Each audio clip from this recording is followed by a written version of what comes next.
Bonjour à tous et bienvenue sur notre chaîne YouTube, la chaîne de Ligne Droite. Je vous invite à vous abonner à cette chaîne, à aimer, à partager, à commenter ces vidéos. C'est très important pour notre référencement et c'est une manière de nous soutenir. Merci à vous tous.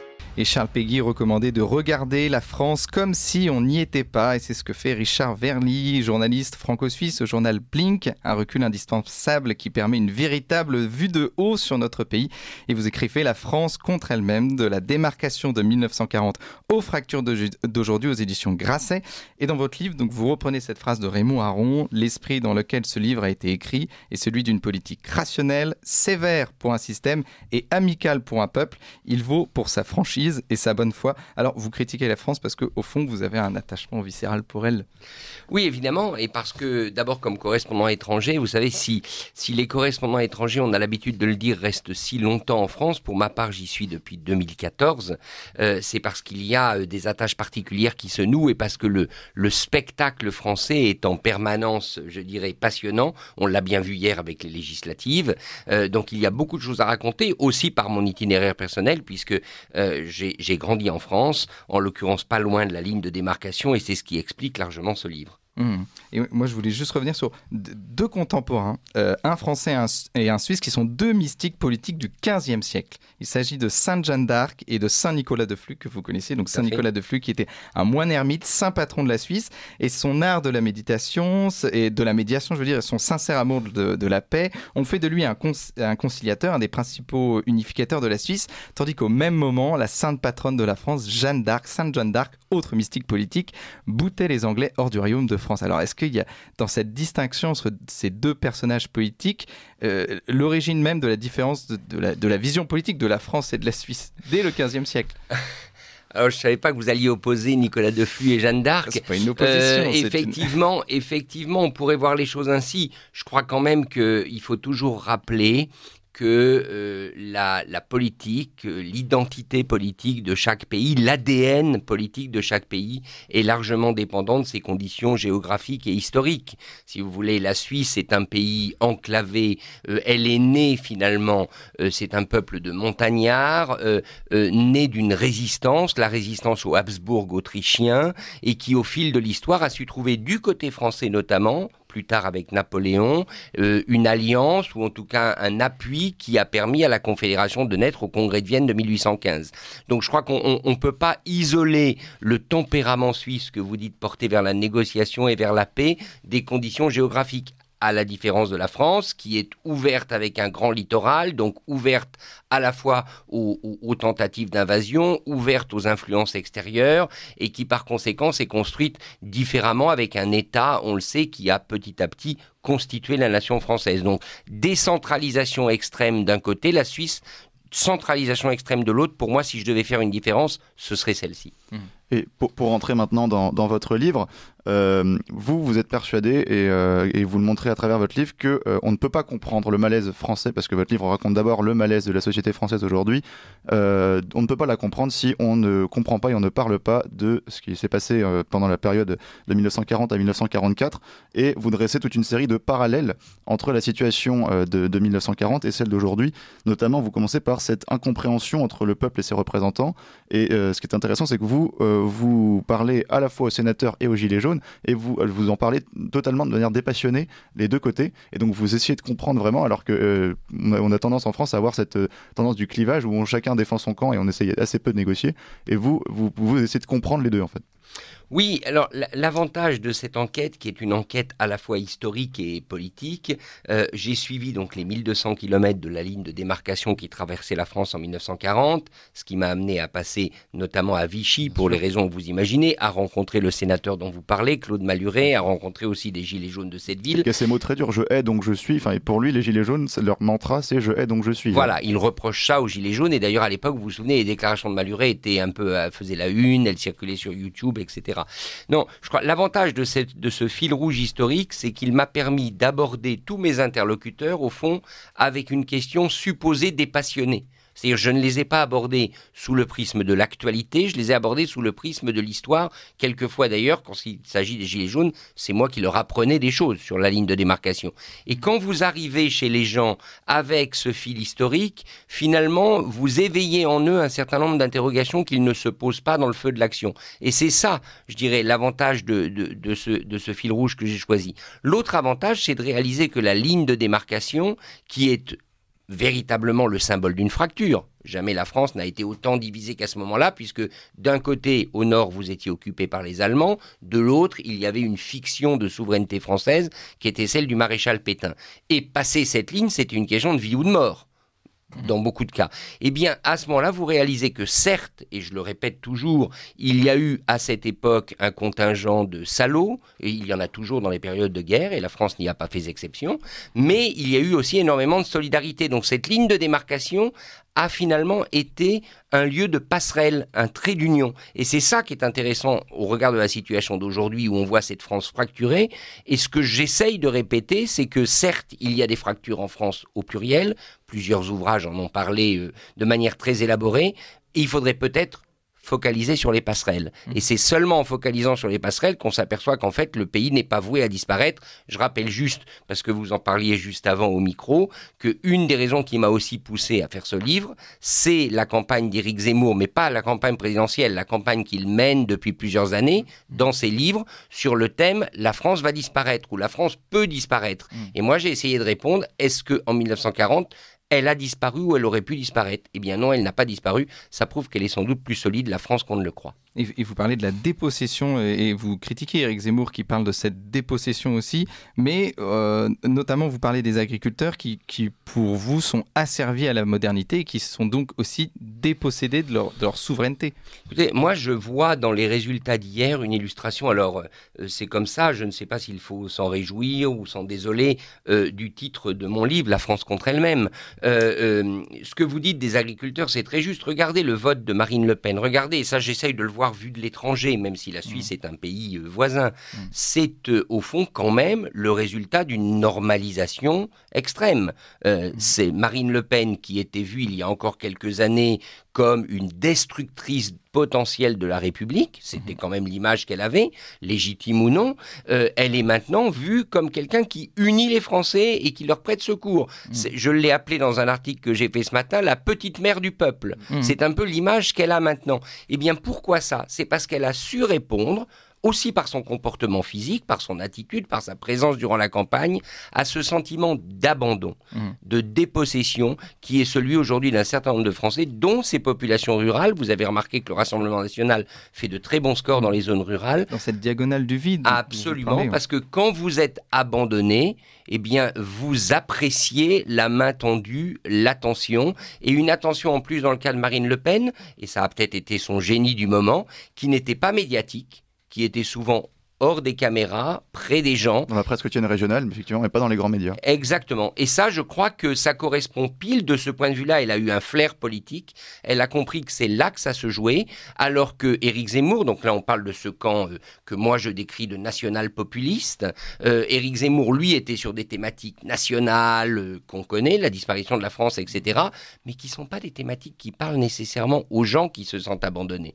Et donc voilà le lien avec ce besoin de passerelle, ce besoin de main tendue qu'aujourd'hui, peut-être, dans sa catégorie, Marine Le Pen incarne. Jean-Luc Mélenchon, il faut le reconnaître, l'incarne aussi, mais pour une autre frange de l'opinion, et qui n'est pas cette population rurale, parce que cette population rurale française, notamment dans le département traversé par la ligne de démarcation, elle n'est quand même pas à l'aise avec le côté très communautariste de Jean-Luc Mélenchon, avec le côté très écologiste. Les agriculteurs ont quand même du mal avec ça, etc., etc. Bien sûr. Et aussi, vous dressez un autre parallèle très intéressant entre la situation de 1940 et aujourd'hui, c'est cette situation, ce sentiment de fiction de l'État. C'est-à-dire qu'on a le sentiment que les institutions ont perdu de leur substance. Et vous citez cette phrase, c'est ce passage de Paul Valéry qui parle de l'ordre et le désordre, de entre l'ordre et le désordre. Et voilà, donc les institutions ont perdu leur sacré, ou alors elles n'ont plus que leur sacré pour elles, et en fait ne produisent plus de légitimité concrète pour les Français. Et donc il y a une société presque parallèle qui émerge en fait dans ces départements. Quand je vous écoute, j'ai l'impression d'avoir un peu vu juste, donc ça fait plaisir. Et pourtant, c'était pas l'objectif. L'objectif, c'était de décrire une situation le long des 1200 km de cette ligne de démarcation. Oui, c'est tout à fait vrai. Je prends un exemple que je raconte dans le livre, et je m'intéresse notamment au Jura, parce que la ligne de démarcation traversait le Jura, dans la région d'Arbois. Et qu'est-ce qui s'est passé dans ces régions ? Il y avait une fiction de souveraineté qui était celle du maréchal Pétain, en zone libre. Officiellement, l'État français était maître de ce territoire. La réalité, c'est que c'était vraiment pas tout à fait vrai, parce que le régime de Vichy n'avait absolument pas les moyens matériels de contrôler le territoire qui lui était alloué. Et donc, très souvent, l'autorité de l'État pendant cette période de 1940, 1942, 43, elle revient au niveau très local du sous-préfet. D'ailleurs, c'est pas un hasard si dans la série que vous avez peut-être vu, un village français, l'autorité de l'État est incarnée par le sous-préfet, parce que c'est à ce niveau. Or, à ce moment-là, ça veut dire que toutes les décisions deviennent locales. Et au fond, oui, je crois qu'il y a un problème en France aujourd'hui, c'est que les Français, je ne sais pas s'il faut les appeler d'en bas, du terrain, je ne sais pas quel est le mot trouvé, ils ne se reconnaissent plus dans des institutions qui sont trop verticales, dans des institutions qui effectivement ne leur apparaissent peut-être plus légitimes, l'abstention dont vous parliez tout à l'heure. Qui produisent des normes qui sont complètement incompréhensibles pour la plupart des gens. Absolument. Et puis, surtout, regardez les sondages. Alors, ça me frappe en tant que Suisse, ça ne vous étonnera pas. À chaque fois, plus de 70%, je vais le dire en Suisse, 70%, comme ça va amuser un petit peu l'audience, se prononcent pour des référendums. La démocratie directe qui existe en Suisse, elle est plébiscitée en France. Donc il y a ce besoin d'oxygène démocratique. Donc moi je fais un lien direct entre cette frustration démocratique et l'abstention endémique qu'on voit aujourd'hui. Et vous critiquez Éric Zemmour, mais quand même, il y a quelque chose avec lequel vous êtes d'accord avec lui, c'est sur... vous critiquez la vision de Jacques Chirac de 1995, qui nous présentait une vision manichéenne de la France de Vichy. Alors, c'est un sujet qui est très tabou en France. Est-ce que vous, en tant que Suisse, vous avez ce recul qui vous permet, en fait, de dire un petit peu ce que vous voulez sur ce sujet-là ? Alors, ce que je veux, certainement pas. J'essaye de dire les faits tels qu'ils ont été à la fois documentés par les historiens et tels qu'on peut les reconstituer à partir d'un reportage sur place. Je cite notamment le centre d'interprétation de Genlard en Saône-et-Loire. D'ailleurs, c'est intéressant. Le seul musée français entièrement consacré à la ligne de démarcation ne s'appelle pas musée. Il s'appelle Centre d'interprétation de la ligne de démarcation. Comme si on voulait toujours laisser quelque part un espace ouvert pour le débat sur ce sujet extrêmement douloureux. Alors, oui, ce qui se passe, c'est que, au fond, le régime de Vichy, il y a une expérience suisse particulière qui, je crois, en dit long. En 1940, l'ambassadeur suisse à Paris, Walter Stücki, il est à Paris dans son ambassade, évidemment, après l'armistice. Où va-t-il ? Il va à Vichy. Et il devient ambassadeur suisse à Vichy, et il y devient le confident du maréchal Pétain, et j'incite tous ceux qui s'intéressent à cette période à lire ses mémoires, les mémoires de Walter Stücki qui viennent d'être rééditées. Et que raconte-t-il ? Et ça c'est très intéressant, il raconte en fait que ce régime effectivement est un régime fantoche, entre guillemets, qui n'a pas du tout les moyens de sa politique, qui est totalement infiltré aussi par des mouvements de résistance, notamment des mouvements de résistance militaire, mais qui essaye de projeter une révolution nationale qui n'existe pas. Donc il y a dans le régime de Vichy même des contradictions complètes qui sont celles de la France. Et là où je crois Éric Zemmour a marqué un point, il y a énormément de sujets sur lesquels je suis en total désaccord avec lui, il marque un point en disant que ce régime de Vichy est encore constitutif d'une partie de l'identité française. C'est une partie, vous savez, dissimulée, une partie qu'on ne veut pas voir. C'est ce que Henri Rousseau a appelé un passé qui ne passe pas. Mais ce passé, il a beau ne pas passer, il est bel et bien là. Et pour poursuivre sur ces parallèles que vous faites entre la période de 1940 et aujourd'hui, vous avez ce que les gens vous ont raconté, ce besoin d'héroïsme, parce que la période des années 40 était forcément difficile, donc propice à des actes d'héroïsme ordinaire. Et aujourd'hui, vous avez des gens qui vous disent nous, l'héroïsme ordinaire, c'est normalement les médecins de campagne qui sillonnent les rues, et on est en manque aujourd'hui d'héroïsme ordinaire dans cette France d'en bas. Alors, vous citiez un sujet qui, moi, m'est littéralement m'a sauté à la figure durant ce reportage que j'ai effectué donc en 2021, puisque le livre est paru en mars de cette année, en 2022, c'est les déserts médicaux. Et l'angoisse que ça génère. Au fond, le désert médical, l'absence de médecins dans un périmètre géographique important, c'est pas seulement un problème de santé physique, à savoir que vous ne pouvez pas vous faire soigner, c'est une angoisse qui s'installe chez tous les Français, et notamment chez les personnes âgées qui sont très importantes dans ces territoires. L'angoisse que, au cas où vous tombez malade, il n'y aura personne pour vous soigner. Donc vous fabriquez avec ces déserts médicaux une société anxiogène. Un mot sur l'héroïsme. Alors là, je crois que on pourrait se rapprocher, j'essaye de faire des parallèles avec les législatives, l'une des vraies réussites de Jean-Luc Mélenchon, c'est d'avoir projeté cette image héroïque de ces candidats. Les candidats qui sont cette femme de chambre de l'hôtel, je crois, des Batignolles à Paris, voilà, qui vient d'être élue. Et il a fabriqué, avec la France Insoumise, puis avec la NUP, des héros ordinaires. Et ça, c'est un vrai génie politique de Jean-Luc Mélenchon. On peut avoir tous les désaccords qu'on veut avec lui, mais ça, il l'a réussi, et ça a en partie marché. Et nous, dans notre jacobinisme, on a besoin d'un homme providentiel qui incarne le pouvoir, alors qu'en Suisse, vous ne fonctionnez pas du tout comme ça. On ne sait même pas qui est le président de la Suisse, en tout cas. Ignacio Cassis, cette année. C'est le conseiller fédéral chargé des affaires étrangères. Et qui est de quel canton ? Il est du canton du Tessin. Du Tessin, canton italophone, magnifique canton d'ailleurs. Et donc, comment vous expliquez ça, par exemple, ce besoin de héros ? Donc, nous avons besoin d'un héros qui incarne le pouvoir. La Suisse, vous en avez moins besoin. Comment la France donc périphérique que vous avez côtoyée pendant tout ce périple, elle a besoin d'un homme providentiel ? Alors, je crois qu'il y a une grande différence entre héros et homme providentiel. La Suisse a besoin de héros. C'est quand même un pays qui s'est construit autour du mythe de Guillaume Tell. Donc, si Guillaume Tell n'est pas un héros, je ne sais pas ce que c'est qu'un héros. Donc, tous les pays ont besoin de héros. Tous les pays n'ont pas besoin d'hommes providentiels, parce qu'encore une fois, la culture politique n'est pas la même. Mais surtout, comment voulez-vous avoir un homme providentiel dans un pays extrêmement décentralisé, où par définition, le pouvoir est partagé ? Et où, par définition, le système est fait pour que, justement, le pouvoir n'arrive pas dans des mains uniques. Et c'est le cas de la Suisse, où vous avez, au fond, un système d'équilibre permanent entre, d'un côté, la démocratie directe. Au fond, c'est le peuple providentiel, on pourrait dire, le peuple qui vote régulièrement. Vous avez les cantons, qui ont leur propre gouvernement et leur propre autonomie dans énormément de domaines, et vous avez le gouvernement fédéral, de la Confédération, le Conseil fédéral qui gère tout ça, ou qui supervise, disons, tout ça dans les domaines qui sont les siens. Donc, le système suisse, il est complètement antinomique avec l'idée d'un homme providentiel. Le système français, comme je le disais tout à l'heure, c'est l'État-nation. D'ailleurs, de ce point de vue, la période que j'ai étudiée, Vichy, c'était ça aussi. Le maréchal Pétain était l'homme providentiel de l'époque. Je crois que ça ne passe beaucoup moins aujourd'hui, l'idée de l'homme ou de la femme providentielle, pour deux raisons. D'abord parce que la société est une société, surtout du côté de la jeunesse, d'interaction, d'individualisme permanent.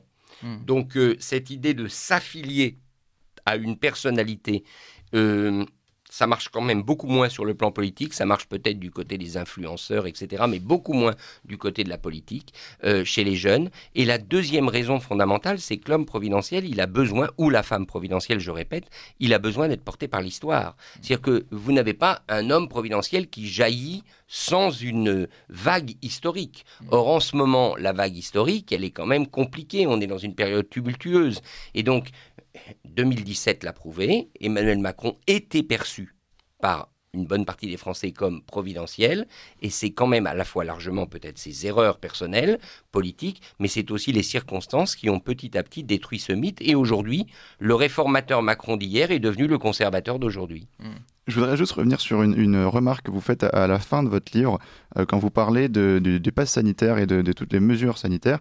Vous dites que la pensée d'aujourd'hui est beaucoup plus étouffée et formatée qu'elle a pu être par le passé. Qu'est-ce que vous entendez par là ? Si je peux même citer votre livre, vous dites « Et si les Français de 1940, certes à la merci des fusils allemands et des dénonciations, nous regardaient présenter nos téléphones portables avec le QR code requis, la surveillance électronique numérique téléguidée à distance a remplacé les fouilles traditionnelles. » Oui, alors dans le cas du pass sanitaire, je pense qu'il faut distinguer deux choses. D'une part, l'aspect proprement sanitaire, c'est-à-dire que il y avait derrière le pass sanitaire, c'est quand même la vaccination.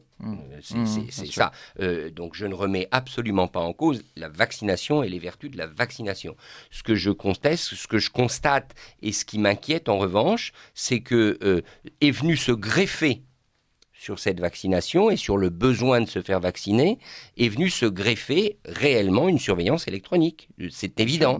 C'est-à-dire que à partir et là, on a un problème. C'est-à-dire quand une réalité, je dirais sanitaire, à mon avis indiscutable, mais c'est mon avis, c'est-à-dire qu'il fallait se faire vacciner, quand elle donne lieu à une surveillance généralisée, à ce moment-là, vous attisez quoi ? Vous attisez le doute.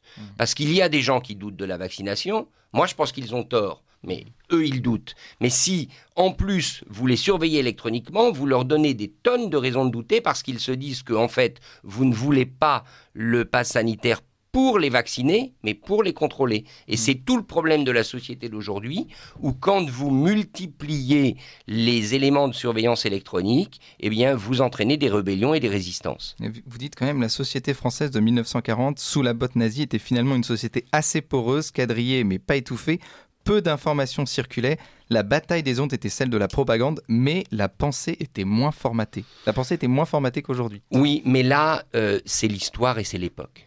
Franchement, parce que la pensée, elle était formatée par les nazis. On ne pouvait pas avoir un formatage plus dur que celui-là. Je veux dire, vous pensiez comme eux ou vous disparaissiez, purement et simplement.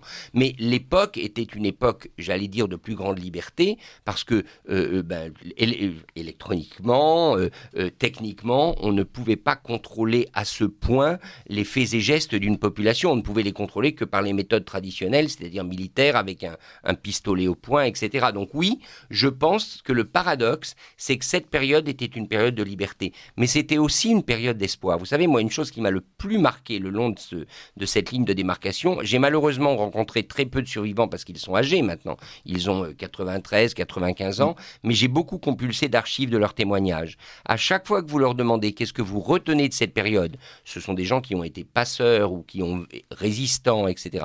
Ils vous disent tout était possible. L'espoir. Donc ils étaient dans la pire des douleurs. Ils risquaient de perdre leur vie, mais ils pensaient que c'était possible. Aujourd'hui, dans les mêmes lieux, avec des populations jeunes, ce qui revient, c'est que tout est impossible. Et donc là, il faudrait s'interroger si au milieu de la guerre, il y avait de l'espoir et qu'en pleine paix, il y a du désespoir, on a quand même un problème. Il faut garder l'espoir. Merci beaucoup Richard Verly, vous êtes auteur de La France contre elle-même, de la démarcation de 1940 aux fractures d'aujourd'hui, aux éditions Grasset. Et n'hésitez pas à vous connecter sur le site de Blick, le quotidien suisse en langue allemande et en langue française pour lequel je travaille désormais. Si c'est en langue française, on viendra. Merci beaucoup. Merci à vous. Vous appréciez cette émission ? Alors aidez Radio Courtoisie à en produire d'autres en indépendance totale. Rendez-vous sur soutenir.radiocourtoisie.fr. Merci d'avance.